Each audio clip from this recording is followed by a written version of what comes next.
Bonjour à tous, merci d'être là. Donc, je suis Estelle Collat, directrice des grandes causes chez Make.org. Et je vais vous raconter un tout petit peu ce qu'est Make avant qu'on attaque le sujet sur la qualité de vie des seniors dans notre société, puisque l'idée, normalement, c'est que je devrais être avec Étienne Ruby de Monca, mais qui n'est pas encore arrivé, donc il prendra le relais dès qu'il arrive. Et l'idée, c'était qu'avant qu'il puisse vous parler de la solution Monca, j'allais remettre ça dans une perspective un petit peu plus large, puisque je mène avec Make.org une consultation sur la qualité de vie des seniors. Et l'idée, c'était de vous présenter un petit peu les principales thématiques qui émergent de cette consultation et qui sont en lien avec la solution proposée par Monca.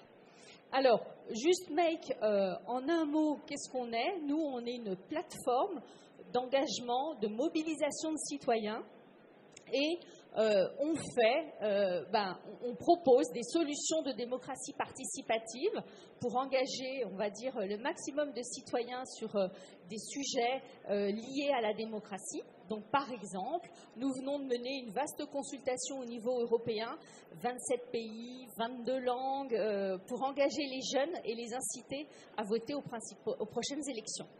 Mais à côté de ces solutions de démocratie participative, ce qui nous intéresse aujourd'hui, c'est qu'on mène aussi chez Make des programmes d'impact, des solutions qui durent 3 ans et qui sont ce qu'on appelle des grandes causes. Alors, comment ça se passe une grande cause ? D'abord, on choisit un sujet qui nous concerne tous, un sujet d'intérêt général. Et comme vous pouvez le voir, on en a plusieurs. Et cette année, on a décidé de s'intéresser à la qualité de vie des seniors. Donc, une fois qu'on a choisi notre sujet, on bâtit des coalitions. Donc, c'est-à-dire qu'on réunit des entreprises, des institutions, des associations, des médias, et tous ensemble, on va participer à ce programme. Ça commence par une consultation, ensuite il y a des ateliers et ensuite il y a des actions concrètes. Alors, très concrètement, sur le sujet des seniors, comment ça se passe ?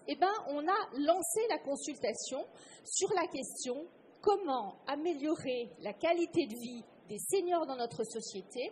Nous l'avons lancée au ministère des Solidarités et des Familles avec la ministre Aurore Bergé le 2 octobre.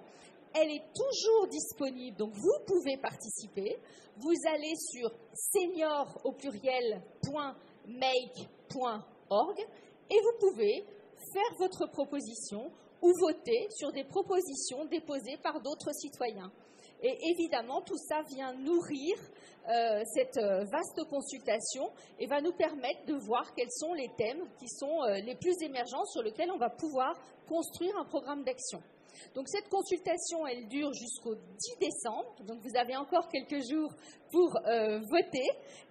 On aura ensuite un rapport qui permettra d'avoir connaissance de toute cette matière. Derrière, nous aurons des ateliers à partir du mois de mars qui vont évidemment porter sur les principaux consensus. Et puis, des entretiens d'experts, des appels à projets. Et tout ça nous permettra d'aboutir au choix de 10 projets concrets qui vont bénéficier à la société civile. Ensuite, on aura 2 ans de déploiement, de mise en œuvre de ces actions sur le terrain. Alors, juste pour vous donner une petite idée des partenaires qui sont à bord, nous avons des entreprises comme Clésia, Danone, la Caisse des dépôts. Nous avons évidemment un cabinet conseil qui nous accompagne dans toute la phase de déploiement des actions, Wavestone. Nous avons le ministère, comme je vous l'ai dit. Et puis, nous avons un partenaire média que vous connaissez tous, qui est Notre Temps, et un grand nombre d'associations, de start-up, dont Monca, qui est arrivé, tout va bien. Et donc, nous avons une trentaine d'associations qui sont à nos côtés. Donc, juste pour vous donner quelques chiffres de la consultation. Alors là, c'est des chiffres qui datent de lundi, mais depuis, ça a encore monté. Nous sommes, ce matin, nous étions à plus de 325 000 participations. Nous étions à plus de 3 600 propositions et nous avons dépassé les 570 000 votes. Mais nous allons en avoir encore plus puisque vous allez tous voter et participer. Vous avez jusqu'à ce soir pour proposer et jusqu'au 10 décembre pour voter. Donc voilà. Et puis dans les principaux thèmes qui émergent, je vais vous donner derrière, vous avez des exemples pour illustrer ces thèmes. Le premier thème, c'est un thème sur le lien social et les activités. C'est-à-dire qu'on nous dit qu'il faut évidemment recréer du lien social, permettre aux seniors d'avoir un maximum d'activités. Alors, il y a énormément de propositions sur cette thématique, mais à titre d'exemple, il faut créer sous conditions de ressources une carte retraitée qui offre un accès gratuit aux musées, cinéma, loisirs, centres d'attraction. Voilà, ça c'est par exemple ce que nous dit Jonathan et qui a été largement plébiscité dans notre consultation. Le deuxième thème, c'est un thème sur les aidants et le personnel soignant. Donc là, les aidants, on va en reparler, puisque c'est un sujet majeur. Mais donc, par exemple, il faut rendre plus attractifs les métiers d'aide, il faut améliorer, contrôler la prise en charge des personnes âgées, etc. Donc, voilà la deuxième thématique. Troisième thématique, c'est ce qui concerne le lien intergénérationnel. Donc là, les citoyens nous disent il faut éviter de cloisonner, de mettre les personnes âgées tout au même endroit, par exemple dans des EHPAD, et il faut créer un maximum d'interactions, par exemple, entre des crèches et des résidences pour personnes, pour seniors. Un quatrième axe intéressant, c'est la sensibilisation. La sensibilisation, ça veut dire sensibiliser dès le plus jeune âge, combattre l'agisme, ne pas dire les vieux ça sert à rien, les vieux ça coûte cher, enfin voilà, combattre toutes ces idées reçues.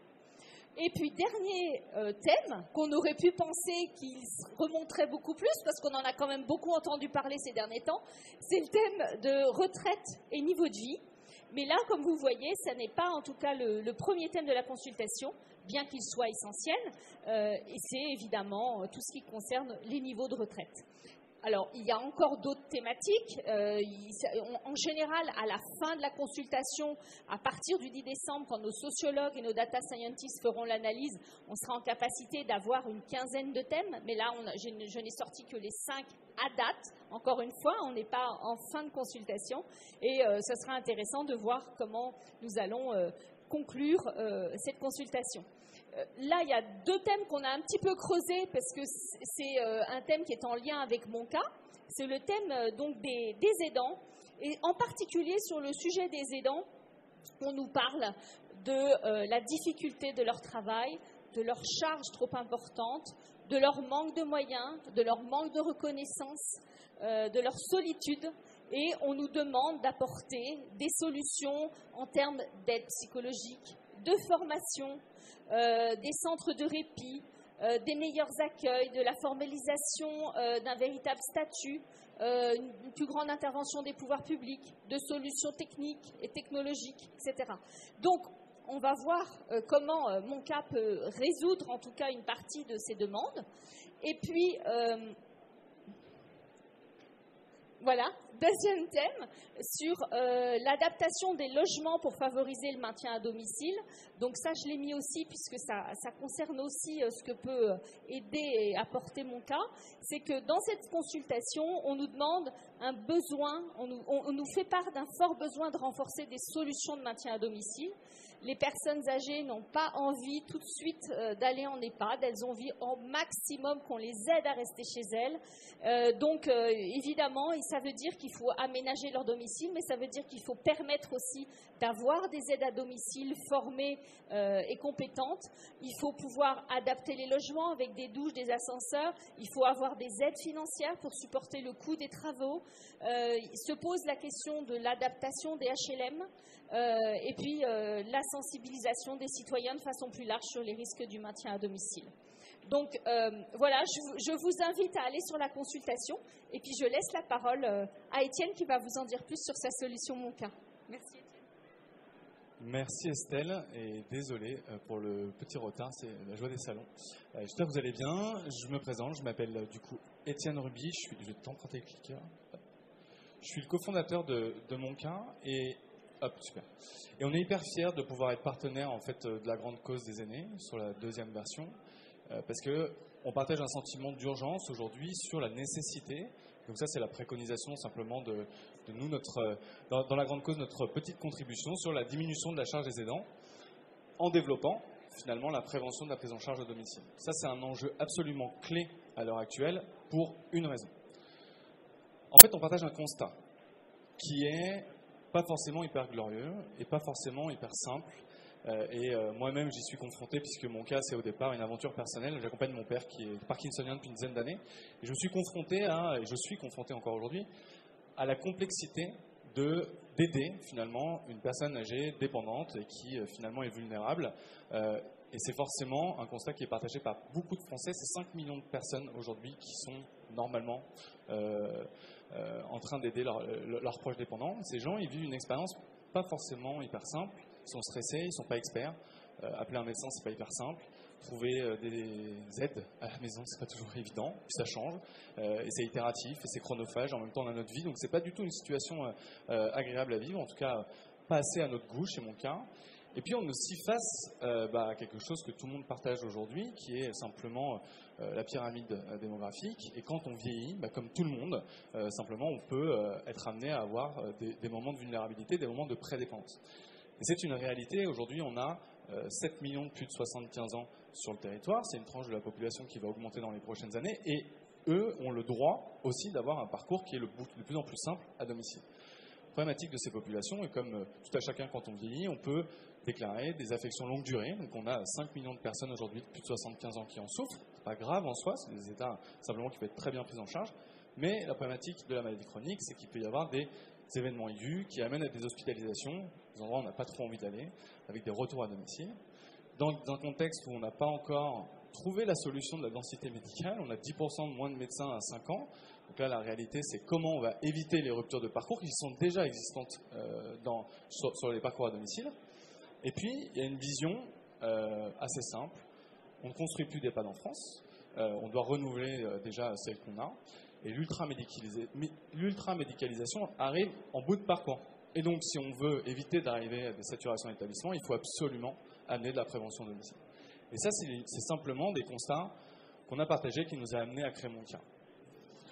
Aujourd'hui, sur la partie grande cause, on se dit, mais en fait, quand on est aidant, on aimerait avoir un parcours aussi simple et aussi basilisé qu'une super initiative de santé publique qui s'appelle les 1000 premiers jours. 1000 premiers jours, c'est simplement quand on a la joie d'être un jeune papa ou une jeune maman, on a un site qui est porté par Santé publique France qui va vous permettre d'avoir énormément de conseils sur les 1000 premiers jours d'un enfant avec des informations générales, des informations pratiques, des informations transverses, avec des acteurs, avec des moments clés dans la vie d'un bébé. Et en fait, c'est exactement ce qu'on aimerait arriver à porter à travers la grande cause des aînés. Parce que c'est opérationnel, parce que c'est assez simple à mettre en œuvre, et parce que du coup, on a tout le matériel pour pouvoir le faire. Du coup, ce qu'on a fait chez Mon Cas, c'est qu'on a sensibilisé notre conseil scientifique, puisqu'en fait, ce qu'on fait, nous, c'est de pouvoir véritablement amener une solution opérationnelle aux aidants qui désireraient être accompagnés pour diminuer leur charge et prévenir les évolutions de la dépendance. Donc on a un conseil scientifique qui est présidé par le professeur Fougère et qui reproduit une prise en charge qui est cohérente aujourd'hui dans un parcours à domicile. Donc vous avez des gériatres qui sont très souvent salariés en EHPAD et à l'hôpital, mais on ne veut pas aller là-bas, donc il faut qu'on amène cette expertise au plus proche des aidants. On a des médecins généralistes, on a tous les paramédicaux, donc il y a des ergothérapeutes, des infirmiers libéraux, des psychologues. Et en fait, on les a sensibilisés en disant, si aujourd'hui, vous aviez un conseil à nous donner pour essayer d'amener une structuration dans ces parcours, ils nous ont amené une idée qui est finalement, l'avantage, quand on est sur les 1000 premiers jours, c'est que la date de naissance de l'enfant, on le connaît. On sait quand est-ce qu'il est né. La problématique des aidants et la problématique des personnes âgées, c'est qu'on ne sait pas trop dans quelle situation on se trouve à un instant T.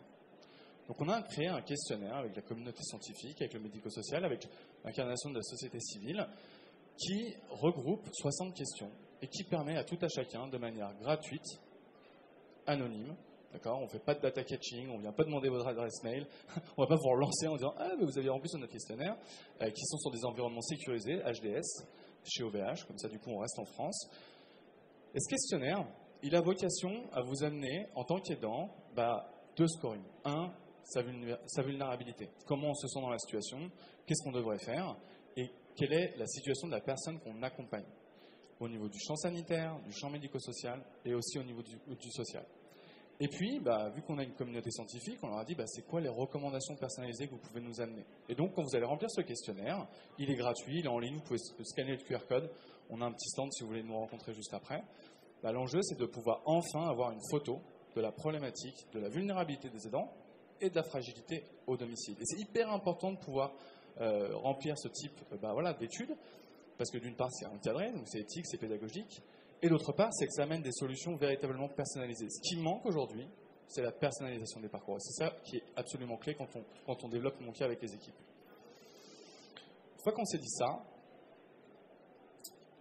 la vision qu'on aurait, c'est de pouvoir co-construire un modèle et le tester sur un territoire. Et en fait, quand on reprend le modèle des 1000 premiers jours, ce qui est top, c'est que vous avez la possibilité de découvrir ce programme. Il y a une plateforme web, je le disais tout à l'heure, vous allez sur 1000premiersjours.fr. Vous avez une application qui va vous permettre de vous aider à gérer le quotidien. Donc là, l'enjeu, c'est véritablement de pouvoir réaffecter toutes les problématiques liées à l'aidance de personnes âgées pour l'utilisateur, mais aussi pour son proche, un petit peu comme on peut le faire dans le cadre d'un nouveau-né. Et puis, être accompagné. Et l'avantage, c'est qu'en France, on a plein de guichets, on a plein de dispositifs, pas toujours très lisibles par l'usager final, mais quand on se parle de plateformes de répit, quand on se parle de CCAS, quand on se parle des communautés professionnelles territoriales de santé, de DAC, tout ça, c'est des experts qui peuvent vous amener des solutions. Et l'enjeu, c'est vraiment de pouvoir donner des lieux de rendez-vous pour que les aidants puissent répondre à leurs questions, parce que c'est très bien d'avoir de l'humain, du digital, mais c'est bien aussi d'avoir un peu d'humain. Et donc, du coup, tout ça, on est en train de consulter. Donc on s'est rapproché de nos partenaires historiques, le collectif Je t'aide, Ma Boussole Aidant, des associations avec nos proches ou la compagnie des aidants. Et puis on est en train justement de vouloir tester cette solution, si tant est qu'on peut le faire à travers cette grande cause et que la cause des aidants ressort comme une des priorités de cette grande cause des aînés sur un territoire. Et donc on a territoire du 95, du Val d'Oise, qui se dit mais en fait moi j'ai une vraie problématique, c'est du urbain, c'est du périurbain et on aimerait bien pouvoir tester cette direction auprès de nos usagers. Et justement, commencer à se dire, aujourd'hui, l'urgence, il est d'accompagner les aidants. C'est le premier rempart sur le monde sanitaire et médico-social. Sans aidants, il est très difficile de pouvoir organiser un parcours au domicile. Donc les familles sont extrêmement sollicitées. Donc c'est clé, absolument clé d'aider les aidants. Et après, c'est amener cette notion de prévention à domicile, parce que la fragilité, l'avantage, c'est que c'est des choses qui sont des éléments clés qu'on peut adresser pour éviter que la situation, en tout cas retarder l'échéance de l'entrée en dépendance et de l'accélération de la dépendance. Voilà pour nous. Je pense qu'il n'y a pas d'autres slides. Le clicker est là, je crois. Sinon, l'idée, c'était de pouvoir poser des questions. Oui, bien sûr, exactement. Est-ce qu'il y a des questions dans la salle? Vous n'êtes pas obligé, mais c'est toujours la première qui est difficile à poser. Bonjour, j'ai juste une question très pratique. Je crois que je n'ai pas compris votre questionnaire. Il s'adresse à qui? C'est la vulnérabilité des aidés ou des aidants? Donc, c'est une très bonne question, c'est pas clair. Donc, c'est la vulnérabilité des aidants. Comment moi, en tant qu'aidant, je vis la situation, mais on a aussi, parce que c'est important, le questionnaire sur la fragilité du proche. Donc, sur le même questionnaire, vous allez avoir 2 scores. Comment vous vivez la situation, et c'est quoi les recommandations pour vous, et quelles sont les recommandations liées à la fragilité de votre proche d'un point de vue sanitaire, médico-social et social. Donc c'est les 2. D'accord. Merci. C'est gentil. Merci monsieur. Merci. Je trouve ça très intéressant. Ma question est, si le questionnaire est anonyme, tout à fait. Après, comment vous pouvez proposer des solutions personnalisées? Alors, en fait, il y a deux choses. Le questionnaire, il est anonyme, parce qu'effectivement, on n'a pas vocation à faire de data catching, et l'enjeu, c'est de pouvoir vraiment incarner cette proposition de la société civile qui est portée par Make.org dans le cadre de la consultation. Okay. Maintenant, à travers ces questionnaires, il y a des tendances. Et l'avantage, c'est qu'on travaille avec l'ENSAM, donc c'est l'art et métier, sur une méthode, sur les parties algorithmes, pour travailler des parcours qui sont fléchés. L'enjeu, il est véritablement, comme le plan Santé publique France, de vous dire, par rapport à la problématique des photos qu'on voit, quels sont les gros enjeux de parcours qu'on doit adresser en priorité. Voilà. Sur la partie personnalisée, ça c'est le service, c'est plutôt le métier de mon cas et on n'est pas là pour parler de l'entreprise, mais plutôt de la partie grande cause. Bonjour, j'ai pris un petit peu en cours, donc peut-être que vous l'avez dit au début. Est-ce que c'est national du coup? La grande cause? Non. Mon cas, oui, tout à fait. Oui. D'accord. On est sur tout le territoire et on se déploie avec la CPTS de Martinique dans les semaines qui arrivent. D'accord, ok. Très bien, merci. Bonjour. Moi, je voulais savoir du coup un petit peu c'est quoi la différence entre mon cas et la compagnie des aidants par exemple. Alors, il y en a plusieurs. En fait, mon cas aujourd'hui, on est une entreprise sociale et solidaire. Donc, en fait, là, nous, on a un modèle gratuit et on peut avoir un modèle payant qui est financé par les entreprises, par des acteurs finalement qui ont besoin des ressources de mon cas. On est en train de créer un article 51 en santé. Donc, ça, c'est plutôt nous ce qu'on fait et comment on opère. D'accord ? C'est une entreprise sociale et solidaire. Après, la compagnie des aidants, c'est une association. Donc déjà, par nature, on n'est pas forcément sur les mêmes enjeux, même si on est partenaire de la compagnie des aidants, parce que mon cas ne sait pas tout faire. Par exemple, la compagnie des aidants a développé des modules de formation hyper pertinents. Donc, on est allé voir Claudie Culac, qui est la créatrice de la compagnie, et elle nous aide, et on s'aide en fait mutuellement à amener la meilleure expérience pour les aidants, donc simplement pour continuer à ce qu'eux peuvent aider. Voilà. C'est un peu complémentaire en fait. C'est complètement complémentaire. C'est comme ma boussole aidant qui est extrêmement pertinente sur la partie territoire parce que travaille avec les départements sur l'offre médico-sociale. Ils ont fait un énorme travail de structuration de la data. Du coup, nous, on est sociétaire de ma boussole aidant et on leur dit comment on peut finalement s'aider mutuellement, nous, sur la partie expertise de la prise en charge des aidants et de leurs proches et eux sur la partie notamment digitale sur les solutions territoriales. Voilà. Merci. Et ma boussole aidant, c'est extrêmement intéressant en termes de services géolocalisés. Si vous ne connaissez pas, vous pouvez aussi aller voir. C'est très intéressant. Merci. J'avais une question par rapport à mon cas. Est-ce que c'est juste pour les personnes âgées ou est-ce que c'est pour aussi les personnes en situation de handicap? Alors, en fait, on couvre toute la partie des plus de 60 ans. Parce qu'aujourd'hui, on a une expertise gériatrique. Donc, en fait, directeur médical est un gériatre. Les infirmiers de coordination qu'on a ont les compétences et ont travaillé et ou en gériatrie. Donc, à partir de 60 ans, on est capable de couvrir le scope de la maladie, du handicap et de la dépendance. Puisque nous, on travaille la fragilité, c'est-à-dire l'environnement sur le sanitaire, médico-social et le social. Complémentaire, par exemple, de d'autres dispositifs médico-numériques sur l'oncologie. On n'est pas là pour traiter, on est là véritablement dans un champ de la prévention pour le maintien à domicile. Voilà. Donc, on ne fait pas, par exemple, les sujets plus jeunes. Parce que finalement la médecine ne fonctionne pas comme ça aujourd'hui en France. D'accord. Et autre question, j'ai peut-être pas bien suivi, mais le parcours là, des 1000 jours, il est déjà dispo? Alors, Pardon. Ouais, le parcours des 1000 jours existe depuis 2018, je crois que c'est l'initiative. Donc il existe et il est live pour tous les jeunes parents. Vous pouvez évidemment y aller. Elle voulait dire pour non, alors ça c'est ce qu'on pousse. Voilà, ça c'est ce qu'on aimerait faire. C'est ce qu'on veut mettre en place. Voilà. C'est pas encore mis en place, mais on œuvre tous en ce sens. D'accord, merci. C'est le projet de la grande cause. En fait, l'enjeu, c'est aussi de se dire, en fait, grâce à Make, on peut faire émerger des projets qui sortent un peu des sentiers battus. Et donc, ça fait partie des idées qu'on essaie d'apporter. Voilà, parce que nous, dans les 10 actions qu'on va mettre en œuvre, il y en aura peut-être probablement une qui pourra tourner autour de ce thème-là, parce que ça nous séduit beaucoup, si tant est que ce soit validé par les citoyens, mais c'est en bonne voie, comme vous l'avez compris.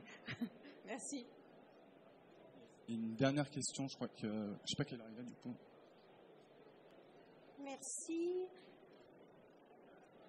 Le QR code. J'avais une petite question qui est peut-être en dehors du sujet, mais est-ce que vous incluez dans votre proposition, qui est formidable, quelque chose autour des habitats collectifs? Je pense aux habitats intergénérationnels ou aux habitats où des personnes peuvent se regrouper. Alors, moi, en fait, tout l'enjeu du plan, c'est que c'est un projet et n'importe quel acteur peut se joindre à cette notion de plan. Et effectivement, l'intergénérationnel, c'est hyper important.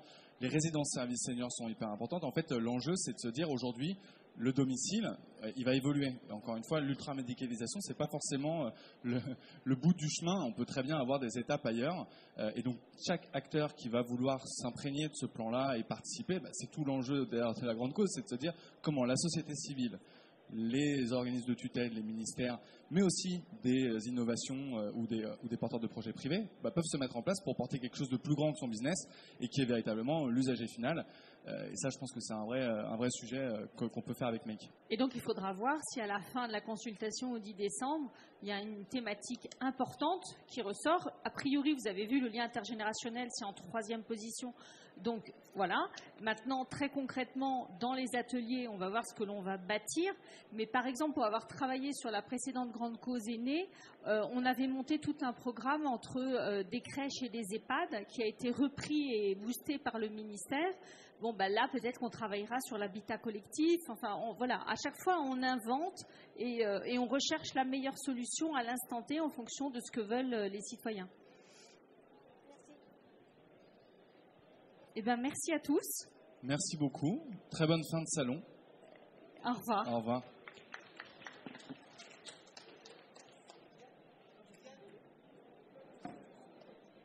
Pardon ?